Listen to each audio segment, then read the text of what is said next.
Hi friends, welcome to my page yeah channel. তোমরা যেখান থেকে দেখছো তোমরা আমার চ্যানেলকে ইয়া পেজকে লাইক, কমেন্ট অ্যান্ড শেয়ার করে দিও, সাথে সাথে সাবস্ক্রাইবও করে দিও। আজকে আমি নিরামিষ চাউমিন বানাবো। এটার জন্য আমি চাউমিনটা সিদ্ধ করে নিয়েছি আর এইখানে সবজিগুলো কেটে নিয়েছি। এখানে সবজি দিয়েছি গাজর, ক্যাপসিকাম, ফুলকপি আর টমেটো দিয়েছি। তো এখানে কড়াই গরম হয়ে গেছে, এখানে আমি অল্প সরষের তেল দিয়ে দিয়েছি। এখানে আমি কালো জিরে সম্বার দিব। আর জানো আমি বেশি না নিরামিষ চাউমিন, পাস্তা, ম্যাগি সব নিরামিষই করি। পেঁয়াজ দিয়ে আমার মেয়ে ভালো পায় না, তার জন্য আমি করি না। আমি সবসময় নিরামিষই করি। তো কে কে নিরামিষ পাস্তা খেতে ভালোবাসে বা কে আমিষ পাস্তা খেতে ভালোবাসে প্লিজ আমাকে কমেন্ট করে জানিয়ে। দেখো এখানে কালো জিরা সম্বার দিয়ে নিয়ে এখানে আমি সবজিটা দিয়ে দিয়েছি। এখানে লাড়াচাড়া করে নিয়ে এখন সবজিটা অল্প ঢেকে দিব।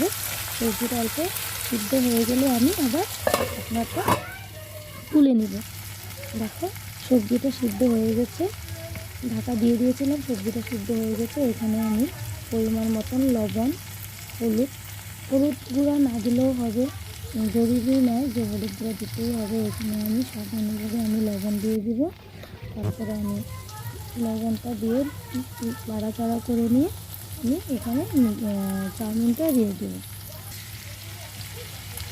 তো দেখো আমি এখানে লবণ দিয়ে দিয়েছি আর এখানে চাউমিনটাও দিয়ে দিয়েছি আর আমি সাথে লঙ্কাও দিয়ে দিয়েছি।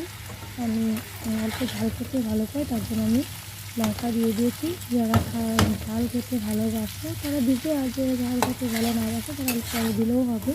তো এখানে আমি নাড়াচাড়া করে নিয়ে ওকে ভাজা ভাজা করে নিব। এর মধ্যে আমি অল্প ধনেপাতাও দিয়েছি, এটা আমি ভিডিও করতে পারিনি, স্কিপ করে গেছে। তো দেখো পাস্তাটা চাউমিনটা কত সুন্দর কালার হয়েছে না, দেখতে খুব সুন্দর লাগছে, খেতেও ভালো হয়েছে। তো আমি এখানে এখন ম্যাগি মশলা দিব। তো তোমাদের কীরকম লাগলো প্লিজ কমেন্ট করে জানিও।